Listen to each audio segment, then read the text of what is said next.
As we continue to go forward, you can expect these people, these folks who do whatever they do, to become more active in the cyber world.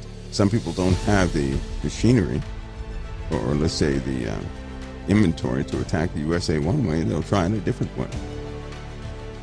They will attempt to affect everybody in another way.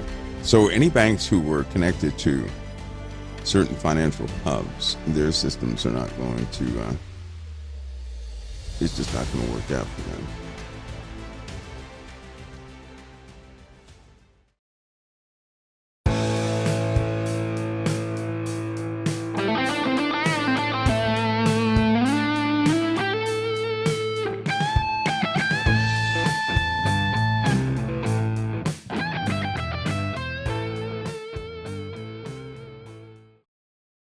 I would not be surprised if they locked down the infrastructure of the USA and began to cut out some international services until they can get a grip on what's actually happening. Right? They will likely also take all this traffic, internet traffic, and begin to reroute it. If you notice, in the center of the USA is a massive computer system, computer network, and this network is full of AI, but it's a very secure system. I doubt if anybody can ever get a hold of that thing, but it is quite efficient in tracking and doing what it does. That's where everything will be redirected to. Right? So a system change through hacking, this hacking issue, people will begin to call upon the government or some corporation or something to begin to implement full biometric security parameters, which means get ready for a person to intimately be tied into their device. People will call for this. Otherwise, you face a lot of hackers and people who do bad things, right? It's moving swiftly. Everything is going to move swiftly.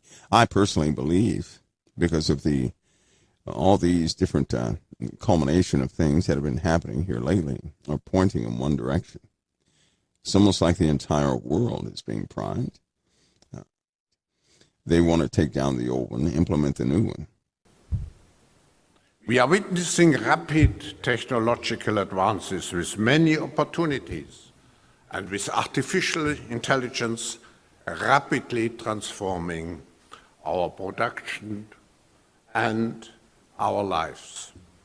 And breakthroughs from the fourth industrial revolution provide new opportunities for global prosperity and growth. All those factors will have a profound impact on the future of humanity, provided we are able to work together. To drive future economic growth, we must embrace innovation and foster collaboration across sectors, regions, nations, and cultures to create a more peaceful, inclusive, sustainable, and resilient future. At this critical juncture, the active participation of all stakeholders is essential to ensure a sustainable development path. I'm delighted that close to 2,000 leaders from multiple sectors, representing some 80 countries and regions, have come to Dalian for this year's meeting. And of course, to get everybody to switch to a newer system, you simply disprove the viability of the working system. And that's something they're going to do. That's something we'll see fairly quickly. I wouldn't be surprised if in a 2-month period, if we start doing everything a very different way, very secure way. But it's of no surprise. I think one big thing is that if we're not careful, people will disconnect the spiritual narrative of prophecy, revelation, with reality. In other words, they'll lose their footing. People will lose their footing. Forget about the prophecies. Forget about some of the older conversations people used to have concerning prophecies and people and groups coming forward in support of the kingdom of the beast. They'll forget about that. And they'll be the main ones that serve it. I can really see that happening, how a blindness can really come over the people. And as the world continues to struggle, it's this power struggle of good and evil, sometimes evil against evil. And people have more and more complications concerning, their general way of life. A different solution is going to have to be implemented. And because our computer systems now are so complicated, don't be surprised if full biometric lockdown would happen in less than 2 months. And I mean full implementation of some of those things we've been talking about concerning the concerning technology. Don't be surprised if things happen earlier than usual. Because I know that they're going to do a threat assessment today. That threat assessment should be finished probably around noon today. I'm curious to see I know it's a heightened level, a heightened threat that the world is under right now, but you have bad actors who are communicating nonstop now, which means, they're planning things. Again, be strong for those who don't know this. Let me share this with you. Those programs you know about, it's kind of like these some of these people that are behind the operations in many countries.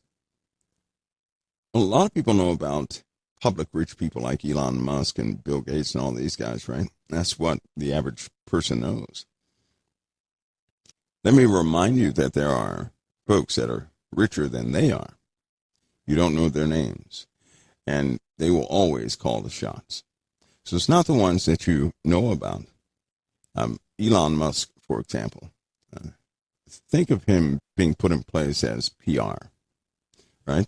To calm the nerves and to keep everybody a bit grounded concerning billionaires. But there are some billionaires other than Jeff Bezos and all these Elon Musk and all these guys that you don't know about. And these folks you don't know about, they're running quite a bit. There are programs like that too. There are public programs that you've heard about, but there are other programs you don't hear about that are far advanced. For example, the robotics that most people are introduced to publicly, like Boston Dynamics. A person would look at Boston Dynamic robots, right?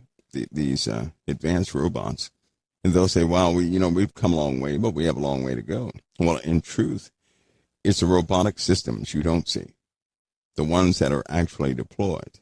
And when I mean deployed, working with our troops. I'll put it this way. A soldier could not tell the difference between one of these fielded systems and a regular soldier. How about that? That's how far we've come. Now we're talking in the last 15 years ago, they had robotic systems that could emulate a human being perfectly. Think about that for a minute.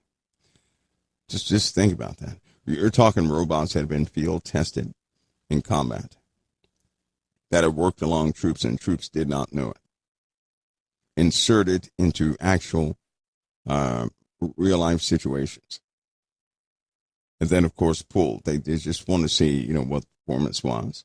Who could tell the difference between what? Is 15 years later, what do you think they have right now? It's just like AI. People are just now learning about AI. AI has been around since the 70s. Think about that. So there's this public narrative and this public information. People seem to weigh our situation. They seem to try and decipher where we're at as far as time goes by what they can see. And that's going to leave people grossly, they're going to underestimate where we actually are. Because what they really have, these things that they really have are hidden from the public. They're hidden from them, but you don't see those things. Most people just know about what they put in front of the public. That's all they know about.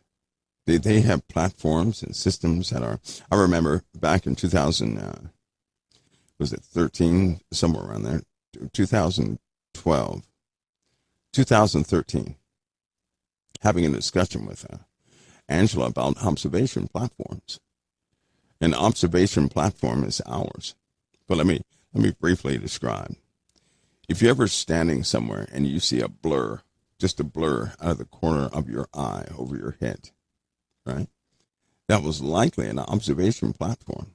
These things are about the size of a 1,000 square foot house, right? They're right there. They're all over the place. But they use much more sophisticated ways. Well, I can't say sophisticated, but a different method of movement. It almost makes it seem like it's it's magical in its movement. You may see a blur. You may look up and say, I think I saw something out of the corner of my eye. And then it's gone. Observation platforms are just like that. These are autonomous systems that are aware of you.